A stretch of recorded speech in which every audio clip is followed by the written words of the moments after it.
आज हम 381 से आगे क्वेश्चन देखने वाले हैं और अभी तक 380 तक हमारे एमसीक्यूज़ हो चुके हैं। जितने भी लोग कंपटीशन एग्ज़ाम की तैयारी कर रहे हैं, आप हमारे वीडियोस पुराने भी देख सकते हैं। ठीक है, तो जितने भी लोग हमारे साथ जुड़ रहे हैं, आप कमेंट्स करके आंसर भी करते जाइए। तो आज का पहला सवाल यहाँ पर पूछा जा रहा है, which of the following is commonly used clearing agent. तो इससे पहले वाला जो एमसीक्यूज़ मैंने लिया था उसमें अलग तरीके से एक क्वेश्चन आया था, उसमें मैंने डिटेल में आपको बताया था कि क्लियरिंग एजेंट के तौर पर क्या होता है, उसमें पैराफिन वैक्स को रिमूव करने के लिए क्या इस्तेमाल किया जाता है। इस तरीके से सवाल था इससे पहले जो हमने किया था एमसीक्यूज़। तो उसमें हमने आपको बताया था आंसर कि वो क्या होता है कि जिससे हम पैराफिन वैक्स को रिमूव करते हैं। ठीक है, कौन से केमिकल से करते हैं उसके ऊपर मैंने आपको डिटेल में समझाया हुआ था। तो उसका आंसर आपने जाइलिन दिया हुआ था, जो कि करेक्ट आंसर था। तो इसमें भी आपका जाइलिन आएगा। ठीक है, 4 ऑप्शन आपके पास दिए हैं, अल्कोहल, फिनॉल, जाइलिन और डेक्स्ट्रीन। तो क्लियरिंग एजेंट आपके पास क्लियर होना चाहिए आपके दिमाग में कि क्लियरिंग एजेंट कौन सा है, जाइलिन। मैंने टिश्यू प्रोसेसिंग में सारा डिटेल में आपको समझाया हुआ है कि टिश्यू प्रोसेसिंग में जाइलिन जो होता है क्लियरिंग एजेंट के तौर पर इस्तेमाल किया जाता है। ठीक है, करेक्ट है। तो इसके बारे में आप लोगों को ऑलरेडी एक्सप्लेन किया हुआ है और डिटेल में वीडियो अगर आपको चाहिए हमारे main channel medical lab technology Dinesh पर जाकर के आप टिश्यू प्रोसेसिंग देख लीजिए। आपको क्लियर समझ में आ जाएगा एक एक स्टेप किस तरीके से किया जाता है। अब यहाँ पर अगला और नेक्स्ट सवाल यहाँ पर आपसे पूछा गया है, normal reticulocyte count is adult age. तो अडल्ट में जो है नॉर्मल रेटिकुलोसाइट काउंट कितना होता है। रेटिकुलोसाइट काउंट के बारे में हम पहले भी बता चुके हैं, क्या होता है, इमेच्योर रेड ब्लड सेल होता है। ठीक है, इसका नॉर्मल रेंज क्या होता है। तो नॉर्मल रेंज अलग अलग बुक में अलग अलग थोड़ा बहुत डिफरेंट देगा, ज़्यादा कुछ नहीं होगा, थोड़ा बहुत। तो उससे आपको कन्फ्यूजन होने की ज़रूरत नहीं है, लेकिन आपको इसका नॉर्मल रेंज हर एक चीज़ का नॉर्मल रेंज जो भी हम टेस्ट परफॉर्म करते हैं उसका आपको पता होना चाहिए। क्लियर। तो रेटिकुलोसाइट काउंट का नॉर्मल रेंज अडल्ट में कितना होता है, 0.5 से लेकर के 2.5% में होता है। ठीक है, तो करेक्ट ऑप्शन आपका कौन सा हो जाएगा, बी वाला। आप लोग आंसर भी करते जाइए, जितने लोग आंसर कर रहे हैं हम लोग आंसर भी रीड करते जा रहे हैं आप लोगों के। जितने लोगों को भी आंसर मालूम है अच्छी बात है, और जिन लोगों को नहीं बन रहा है तो वो लोग और प्रैक्टिस की ज़रूरत है, आप लोग प्रैक्टिस अच्छे से करते जाइए। क्लियर। अगला सवाल देख लें। अगला सवाल यहाँ पर पूछा जा रहा है 383, what is the normal haemoglobin concentration in adult mail. ये भी नॉर्मल रेंज के ऊपर है। तो नॉर्मल रेंज के ऊपर मैं जैसे कि बता रहा हूँ आपको, अलग अलग बुक में अलग अलग किताब में आपको अलग अलग नॉर्मल रेंज थोड़ा बहुत वेरिएशन देखने को मिलेगा। समझ में आ रहा है। बाकी ओवरऑल थोड़ा बहुत जो है फ़र्क रहता है, बाकी सेम ही होता है। तो उसमें आपको घबराने की ज़रूरत नहीं है। अलग अलग लेबोरेटरीज़ के भी नॉर्मल रेंज आप देखेंगे, टेस्ट रिपोर्ट जब आता है उसमें आपको देखने को मिलता है। क्लियर। तो हीमोग्लोबिन तो भैया ऐसा है, आपका बेसिक फंडा है हीमोग्लोबिन। ये तो आप टेस्ट परफॉर्म करते ही हैं, सीबीसी जब करते हैं तब भी आपको हीमोग्लोबिन देखने को मिलता है। और हीमोग्लोबिन अलग अलग मेथड से हमने समझाया है, सालीस, साइन मैथ, सारा प्रोसीजर आपको समझाया हुआ है, detail lecture, practical with practical. समझ में आ रहा है।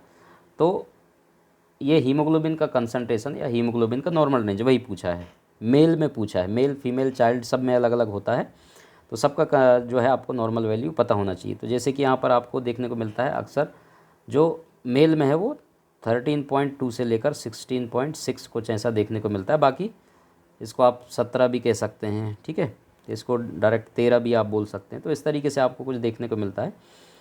और उसके बाद अगर फीमेल की अगर हम बात करें तो अलग अलग किताबों में जब आप पढ़ेंगे तो 11.6 से लेकर 15 ग्राम, ये भी आप याद रखेंगे, ग्राम पर डीएल।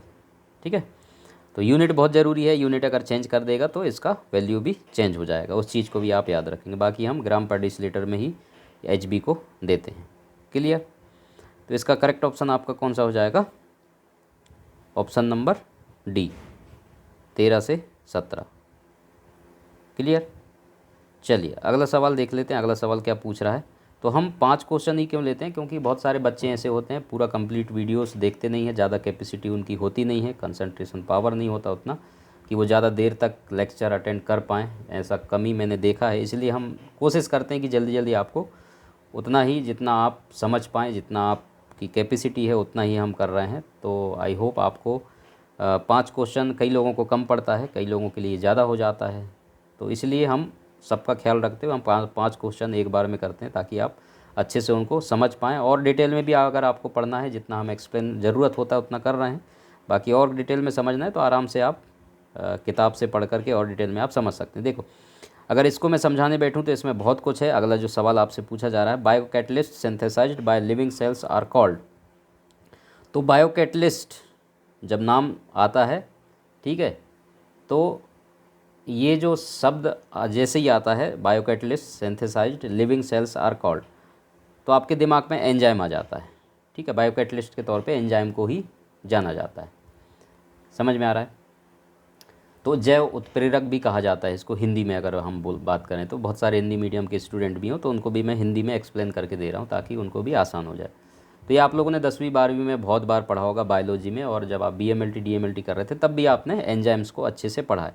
विटामिन को भी अच्छे से पढ़ा होगा, एमिनो एसिड्स को, फैट को भी अच्छे से पढ़ा होगा। इनसे आप वाकिफ़ हैं अच्छे से। तो ज़्यादा डिटेल में एक्सप्लेन नहीं करेंगे, शॉर्ट में आपको हम बता देते हैं। तो ये चीज़ क्या होता है, biocatalyst synthesised by living cells are called.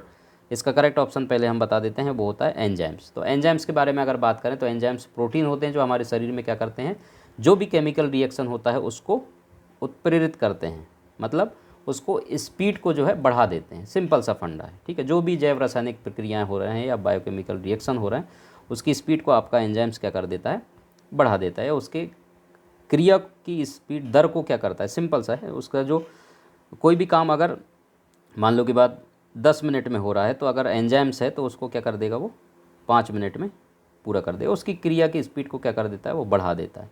तो सिंपल सा फंडा आप इसको समझेंगे। तो एंजाइम्स क्या है, एक तो प्रोटीन है। एंजाइम्स की डिटेल में हम अलग से वीडियोस बनाएंगे लेक्चर, तो उसमें डिटेल में आपको बता देंगे। ये उत्प्रेरक हैं, ठीक है, उत्प्रेरित करते हैं, क्रिया क्या करते हैं, उत्प्रेरित का काम करते हैं।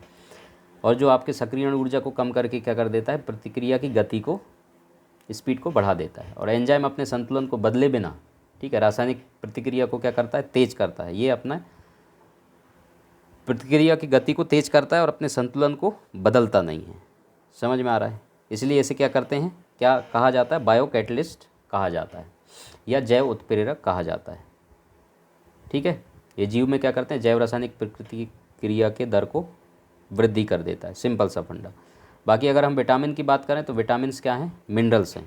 विटामिन्स तो आप लोगों ने पढ़ा होगा, ठीक है, fat soluble, water soluble vitamins के बारे में। तो ये मिनरल्स हैं जो आपके शरीर में अलग अलग कार्य को करने के लिए बॉडी के अलग अलग अंगों में जो है विटामिन्स की रिक्वायरमेंट्स होती है।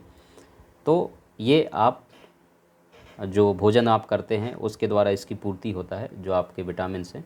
तो विटामिन्स मिनरल्स हैं, माइक्रो न्यूट्रिएंट्स आप बोल सकते हैं, जो कि आपके बॉडी में बहुत सारे नॉर्मल फंक्शन को कार्य करने के लिए इसका आवश्यकता पड़ता है, विटामिन्स का, ठीक है। जो कि आपके पोषक तत्व जितने भी भोजन आप करेंगे तो उसके द्वारा हमारे शरीर में ये पहुंचते हैं, जिसका जो रिक्वायरमेंट होती है उसकी पूर्ति किया जाता है विटामिन के द्वारा, ठीक है। बाकी डिटेल में हम अभी बता नहीं रहे हैं। Vitamins fat soluble, water soluble, सबके बहुत इंपॉर्टेंस है। विटामिन से सवाल पूछे जाते हैं, इसलिए आप इनको अच्छे से पढ़ना विटामिन को। शायद विटामिन का लेक्चर भी मेरे चैनल पर होगा, आप एक बार जा कर के देखेंगे तो आपको ज़्यादा बेहतर समझ में आएगा। उसके बाद एमिनो एसिड है। तो एमिनो एसिड ये मॉलिक्यूल्स हैं जो कि मिलकर के क्या बनाते हैं, प्रोटीन्स। और प्रोटीन्स टूटेगा तो क्या बनेगा, एमिनो एसिड बनेगा। सिंपल है, समझ में आ रहा है, ठीक है। तो प्रोटीन तो आप लोगों ने पढ़ा होगा, प्रोटीन किससे मिलकर के बने होते हैं, प्रोटीन्स का फंक्शन क्या है, ठीक है। और essential protein, non essential amino acid को 3 ग्रुप में डिवाइड किया गया है। अभी मैं लेक्चर ले नहीं रहा हूँ इसका, केवल आपको शॉर्ट में मेमोरी आपको याद दिला दे रहा हूँ, ठीक है। Essential amino acid, non essential, ठीक है, कंडीशनल अमीनो एसिड, सब अलग अलग होते हैं। और एसेंशियल अमीनो एसिड के नाम आप याद रखेंगे। 9 अमीनो एसिड हैं जो कि एसेंशियल होते हैं। तो वो आप मेरे को कमेंट्स करके बताना, ठीक है। ये आपका होमवर्क है, चाहे तो मैं अभी इसमें बता सकता हूँ, ठीक है। तो आप उसका आंसर मेरे को कमेंट्स करके बताना, जितने भी लोग आप लोग जुड़े हुए हैं। तो 9 अमीनो एसिड जो एसेंशियल हैं उनके नाम आप बताना। फैट के बारे में भी आल्सो कॉल्ड फैटी एसिड भी कहा जाता है, और लिपिड्स के नाम से भी आप जानते हैं। लिपिड प्रोफाइल जो मैंने आपको लेक्चर लिया है उसमें मैंने डिटेल में समझाया है, ठीक है। ट्राइग्लिसराइड क्या होता है, ये सारी चीज़ों के बारे में। तो फैट की भी रिक्वायरमेंट एक मिनिमम जो जितना रिक्वायरमेंट हमारे बॉडी को होना चाहिए उतना फ़ैट की ज़रूरत पड़ती है। और एक्सेस अमाउंट अगर फैट का हो जाता है तो वो बहुत सारे बीमारियों का कारण भी होता है, ठीक है। जो आप भोजन करते हैं ये सारी चीज़ें, तो उसके द्वारा भी आप जो आपका खाना होता है उसके द्वारा भी फैट आपको बॉडी में मिलता है, ठीक है। चलिए आज का लास्ट सवाल, VDRL antigen is an alcoholic solution of, उसके बाद ब्लैंक दिया है, तो इसकी जगह पर क्या आएगा। तो आंसर आप लोग कमेंट्स कर दीजिए। तो VDRL जो एंटीजन होते हैं, ठीक है, ये कार्डियोलिपिन एंटीजन, आप लोगों ने नाम सुना होगा कार्डियोलिपिन, कार्डियोलिपिन एंटीजन। तो करेक्ट ऑप्शन इसका क्या हो जाएगा, सी वाला, जो कि एल्कोहलिक सॉल्यूशन है, कंपोस्ट ऑफ 0.3% कार्डियोलिपिन और 0.21% आपका लेसिथिन एंड 0.9% कोलेस्ट्रॉल। ठीक है, तो इस तरीके से क्वेश्चन भी आ जाते हैं। तो आप इन लोगों इस तरीके से क्वेश्चन को जो है बहुत सारे लोग नहीं कर पाते हैं सॉल्व, तो आप ये सब चीज़ें याद रखें। ठीक है, तो आज के लिए MCQs हमारा इतना ही था। चैनल को सब्सक्राइब करके बेल आइकन दबा के रखना ताकि नोटिफिकेशन आपको मिल जाए जब भी नई वीडियोस आए, और अपने दोस्तों में भी शेयर करना ज़्यादा से ज़्यादा। ठीक है, और MCQs का अगर नोट्स आपको चाहिए तो आप हमें मेल कर सकते हैं। मेल करने के लिए आपको ईमेल आईडी इस वीडियो के डिस्क्रिप्शन पे मिल जाएगा। 2 पार्ट्स में MCQs हमने नोट्स तैयार किए हैं आप लोगों के लिए, ताकि आप और भी बेहतर तैयारी कर सकें, घर बैठ कर के आप उनको सॉल्व कर सकें। Thank you so much. हमारा मेन चैनल है, वहाँ पर भी जा कर के आप विजिट करें, लेक्चर देखें, प्रैक्टिकल वीडियोस ज़रूर देखें। Thank you so much.